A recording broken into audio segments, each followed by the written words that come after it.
Hello, it's William Lee back with another installment of my YouTube series on the Magic Mountain, Sanatorium Schatzalp, and Davos, Switzerland. So, as usual, I'm here at Hotel Schatzalp, formerly Sanatorium Schatzalp, and like earlier today in the fifth session, I am in one of the patient's rooms, and this is a special one because it has been restored specifically to look like a room from the 1940s. And let me show you around. So everything you see in this room, furniture-wise, is from the sanatorium. It's all original. Here's the view. This, like the room that we saw in the last segment, is a north-facing room. So it would have been less expensive for patients, and it's less expensive now for hotel guests. You can see just a little bit of the pathway that the patients who were prescribed exercise periods each day, they would go back behind, right back here, and take their walks. So let me see. Yeah, this is the thing that I'm worst at, showing things on the camera other than myself. And this, so here you have the hospital beds from the 1940s. And the floor is linoleum. It's plain, but it's historically accurate. And here we're going into the bathroom. Nice and big, and none of these patients' rooms originally had bathrooms, but the bathrooms did come in during the sanatorium era.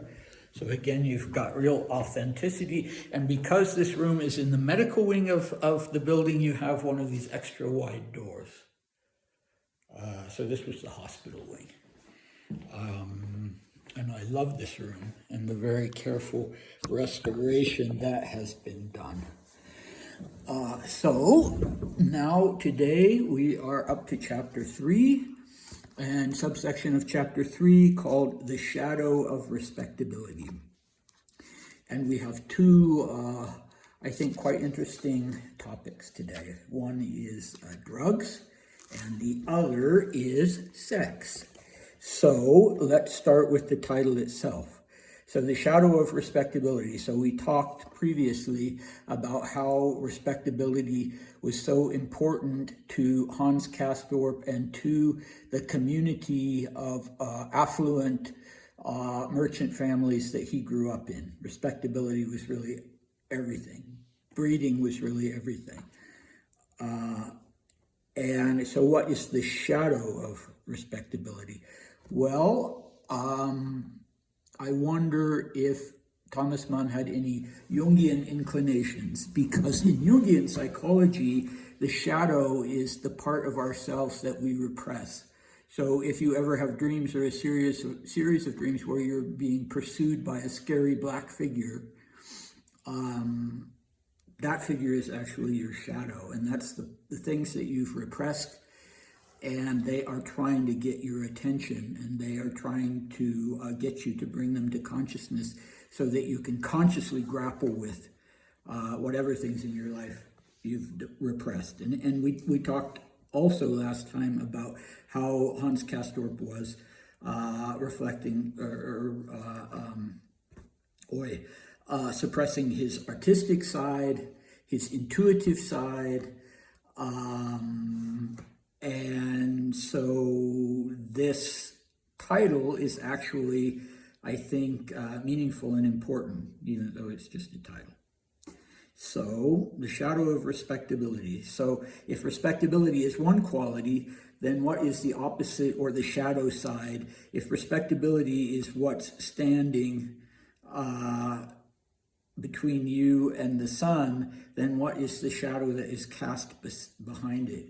And that would be basically the sort of things that Hans is encountering in the sanatorium. License, people's willingness to be uninhibited and to indulge in vices and to do things that in his Hamburg bourgeois circles would not have been considered respectable at all. It would have been considered scandalous. Okay, so our first and lesser topic is the idea of drugs, because last time we talked about how Hans Castorp from childhood on, at the advice of the family doctor, was basically drinking a glass of porter every day that would put him in such a sleepy stupor that he would just sit there with his mouth open, daydreaming. So this is brought up again in the chapter, The Shadow of Respectability. Again, at the sanatorium, Hans feels that he has to have his porter, which he finds profoundly calming, numbing, and doze-inducing. So calming is one thing, but numbing, it's not really a great idea to be numb to what's going on around you. So what kind of drugs would you have had in a sanatorium? Not drugs to treat tuberculosis, which came later. Well, you would have drugs like morphine. That would probably be one of the main ones. You would also have some substances to treat tuberculosis that were, like Dimitri was treated with creosote because he had gangrene in his lung when he arrived. And so they treated that with creosote, which is used as a weatherizing treatment for wooden railroad ties. So it doesn't sound like something a person should ingest. And indeed, he had a bad reaction to it. But we'll talk about that later. And I'm not going into detail about this topic, but I do want to return, I think I showed before, this little 1939 calendar agenda poche that was given to the patients that attended the New Year's Eve party. And it's quite interesting because in the back it has various information to help foreigners coming to the sanatorium to orient themselves to life in Switzerland. And it also has this little piece of advice in French, en voyage, indispensable objects to bring with you when you travel. And one of the first, actually, the second, is a little flask of laudanum. And this surprised me greatly because I did not think that laudanum was something that you could buy, that you could go into a pharmacy and just buy. So laudanum is a tincture of opium, and it's addictive, but this was actually recommended for patients who were traveling, and you're supposed to have it with little pieces of sugar, and to take it for abdominal pain. And there is a warning that children should not have this. But that surprised me and still surprises me immensely. So, on the subject of morphine, the last Chefarzt or chief doctor here, it was said that he became a morphine addict after he left Schatzalp. He was a superstar surgeon, and he could not have been functioning at the level he was functioning if he'd been a morphine addict while he was here. But he left under a cloud for various reasons that we'll get into, and his career was ruined by the appearance of streptomycin and isoniazid, drugs that could treat tuberculosis, because he'd come up with his own surgical method for treating tuberculous lungs, and it literally, within a year of him discovering it, was basically obsolete. It was the culmination of everything he'd worked for his whole life. And then it was just, who cared? So I don't know that he was a morphine addict. So relatives of his say that he was, and he did commit suicide later, after he left Schatzalp, after everything collapsed around him because of this life-saving treatment with antibiotics. But anyway, I don't want to get too deeply into that. So sedatives were usually counterindicated for patients who had breathing problems because they repress the central nervous system, as I understand it, so they can interfere with breathing. So I don't know what kind of things, what kind of painkillers, what kind of sedatives would have been used here. I do know from accounts of sanatoriums in the US that there was a big problem with patients ordering patent medicines, which were mainly alcohol usually, but they could also have some harmful substances in them. So you would see an advertisement, and even here in Davos, the papers were full of advertisements for these sort of miracle cures and tonics. And the doctors hated that, of course. So the patients kind of had to smuggle them in, but so that was one of the things that people would have been bringing into the sanatorium and not having prescribed. So anyway, let's go to the larger topic of sex. So our introduction to sex at the International Sanatorium Berghof comes in this first subsection of chapter 3, the shadow of respectability, when Hans Castorp goes to bed that first night, and he wakes up the next morning, and he hears sounds coming from the next room. It's a couple, a husband and wife, and he hears these embarrassing sounds, and so it starts out with, I'm quoting, giggles, gasps, grapplings. There was no disguising the indelicate nature of the sound. And then that escalates, and returning to quote again, what he had clearly seen coming had now arrived, and beyond any doubt, the game had turned bestial. So, yeah, sex between a husband and wife, I don't know if bestial is really the correct term for that, but the shadow of respectability in the eyes of this young 24-year-old, very sheltered man, Castorp. So, were sanatoriums playgrounds for hooking up, for sexual license? That's an interesting question, and Thomas Mann talks about that. Later in the book, we'll see how they talk about the patients going to other patients' room in the middle of the night, and initially the head doctor, Dr. Behrens, tries to put a stop to it, but it's so constant and endemic that finally he just throws up his hands and says, okay, whatever. Well, so an interesting source on this topic is a book that's about stereotypes attached to certain diseases. This is Susan Sontag, the American essayist.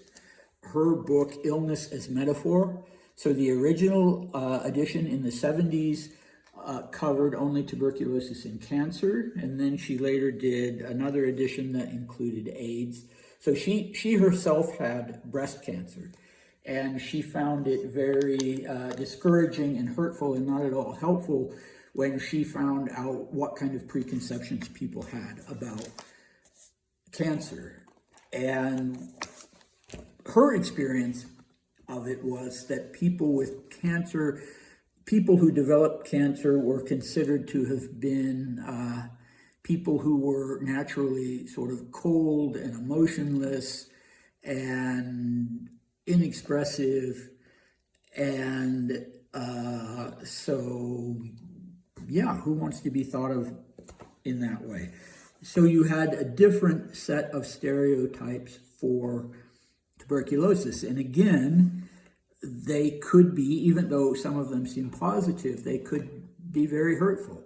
So one of the earliest was of the idea of people with tuberculosis as being sensitive and artistic and even geniuses. It went along with creativity and genius. On the other hand, there was also an association between tuberculosis and poverty, that it was a poor people's disease.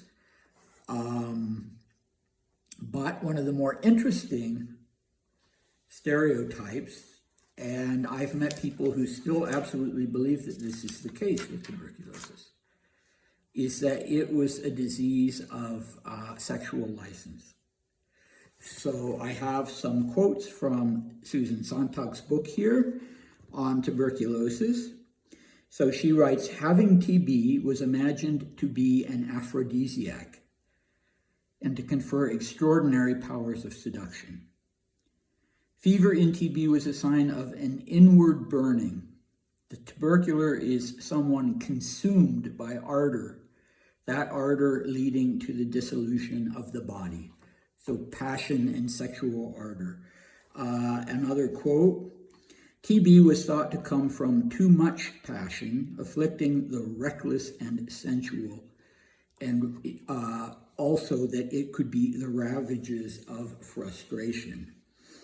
And in the early years, according to Susan Sontag, I can't personally confirm it, but she claims that in the early years before the sanatorium era, that, quoting, sex was often prescribed to tuberculars as therapy. And that certainly wasn't the case later on. I've found several monographs and articles on the subject of pregnancy during tuberculosis and whether married women should avoid sex or if it was okay for them to be pregnant. And there were all kinds of different ideas about that. And I read one absolutely harrowing account of a poor woman, I think in the 30s, who was forced to have an abortion of a baby that she very much wanted. She was a poor woman. She didn't have a lot of resources.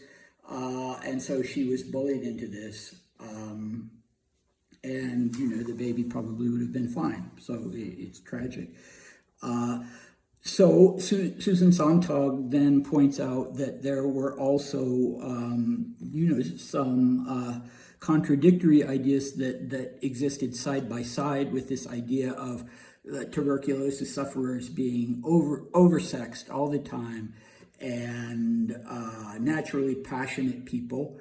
And the flip side or the shadow side of that sort of existed because human beings are inconsistent side by side with it, was that they were repressed, people who were repressed. So TB sufferers, she writes, may be represented as passionate, but are more characteristically deficient in vitality and in life force. And she provides some excellent literary examples of characters in literature who illustrate this idea of the sufferer of tuberculosis being deficient in vitality and life force.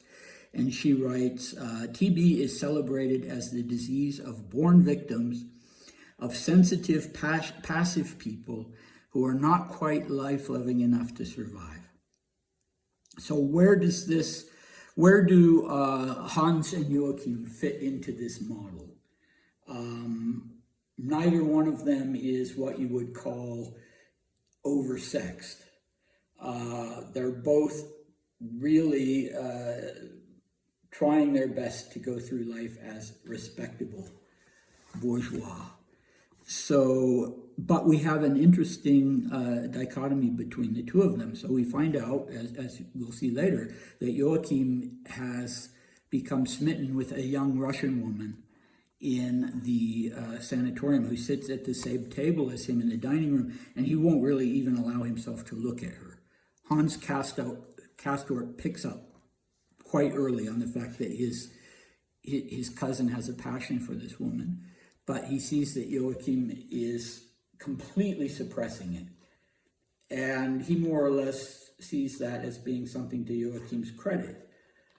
It would be a completely inappropriate romance for a young German man pursuing a career as an army officer with this tuberculous woman in a sanatorium, this Russian tuberculous woman in a sanatorium. So he just won't even look at her or acknowledge her, never talks to her. Now, Hans Castorp, on the other hand, as those of you who have read the book know, also develops a tremendous passion for a Russian woman with the French surname Chauchat, Claudia Chauchat. But instead of taking the path that Joachim takes, Castorp decides that he's not going to repress his feelings. And he finally builds up the courage to come and talk to her and even more or less proposition her. And he finds out she's leaving the next day. And a big part of the reason why he stays at Chauchat for the next 7 years is because he wants to be there when she is there. She's one of these people who comes and goes. And he doesn't want to leave. He's not quite passionate enough to actually pursue her when she goes to other watering places. He's not going to go that far, but the passion is sufficient to be one of the reasons why he stays in this place for 7 years. So, okay, now we have another take on this from the 1930s. This isn't from 19th century literature or even the sort of sources that Susan Sontag is referring to. This is a book I've mentioned before, Betty McDonald's The Plague and I, and she went into a TB sanatorium, a public one in Seattle, Washington, I think in 1929. And she writes, like everyone else, I had heard that people with tuberculosis are characterized by over-optimism and a great sex urge. From my limited experience, I had found that people with a great sex urge are usually over-optimistic, but I hadn't learned why it characterized tuberculosis. And she never returns to that, so I guess she never did find out why it characterized tuberculosis. In the sanatorium she was in the public sanatoriums, there was pretty strict segregation of the sexes. Unlike at Chauchat, where you could go into anyone's room that you wanted to, as long as you were invited. But men and women were very strictly separated in the public sanatoriums. But they found ways. So it's not only interesting that at the time that Betty McDonald's book was written, that there was still this stereotype that TB sufferers wanted sex all the time, for whatever reason. There was also this stereotype of the over-optimism. So that brings us to another idea that's that if you do research on tuberculosis, sooner or later you're going to encounter it.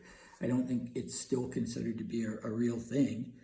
And I can't pronounce it. It's a Latin term that means the hope of the tuberculous, something like that. That would be I believe, the literal translation. And spes is the first word, which I gather means hope. It's spelled S-P-E-S. And then spes-tisica.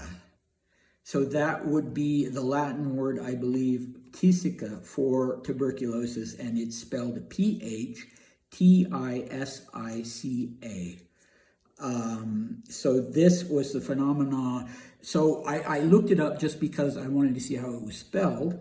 And then I happened to see the Merriam-Webster online dictionary, a very helpful little definition of it. So it's defined there as a state of euphoria occurring in patients with pulmonary tuberculosis. So that would be the over-optimism. And did that really exist? Thomas Mann doesn't, does he mention it? I can't remember specifically. He never uses the term. I think I mentioned before that when Dmitri, after this harrowing trip on the verge of the breakout of World War II with the invasion of Poland, when he arrived in Davos, he initially was told by the proprietor of the Angleterre Hotel that all the sanatoriums had closed. And his heart just dropped. I mean, he was just devastated by that news. But it was completely wrong. He called up to Schatzalp and he found out that no, they were open and they would admit him. So he went up and he was in this almost ecstatic state that first night after he was admitted. He got down on his knees. He thanked God. His description of it is, yeah, you could call it a euphoric state, but it was pretty short-lived. He was a more of a depressive type than otherwise. So let's talk about the alleged strong sex urge as it manifested itself in the sanatoriums. Maybe or maybe not among the patients. Thomas Mann certainly depicts it as being an actual phenomenon among the patients. But one thing I can say at Schatzalp is that it did affect someone without tuberculosis, Dr. Maurer, and there was also, and sometimes some of these doctors were really, they were sort of superstars. The sanatoriums wanted to hire people who were prestigious, who were known worldwide in the field of tuberculosis, and patients would fall in love with them. And in fact, Dr. Eduard Neumann, who was the chief physician here before Dr. Maurer, had a German-English princess, a granddaughter of Queen Victoria, fall in love with him and inviting him to come to her Schloss and all these other things. But Dr. Maurer actually ended up marrying a patient. He was at another DeVos sanatorium called Guardaval, which was a sanatorium specializing in tuberculosis of the eye, which very much was a thing. And when he left Guardaval to take the position at Schatzalp, one of his patients at Guardaval, who was in love with him, a Belgian woman with the married name of Lamotte, she followed him to Schatzalp. And Dr. Maurer wasn't married, but she was married, and she divorced her husband in Belgium and married Dr. Maurer. And later on, in 1950, Dr. Maurer had an affair with a married woman from Dublin. And that affair produced a child. And that, not surprisingly, was a big, big scandal. Her husband was not at all pleased, to say the least. And I have met the son who was born of that relationship. He was born Gabriel Moynihan, and now, and then he was adopted by a family in the U.S., and so now he has a different name. But yeah, that was Dr. Maurer. And he had that reputation of always having been that way, he was, I think, a charismatic figure. So women pursued him and he pursued them. And so now we come to our friend Dimitri, who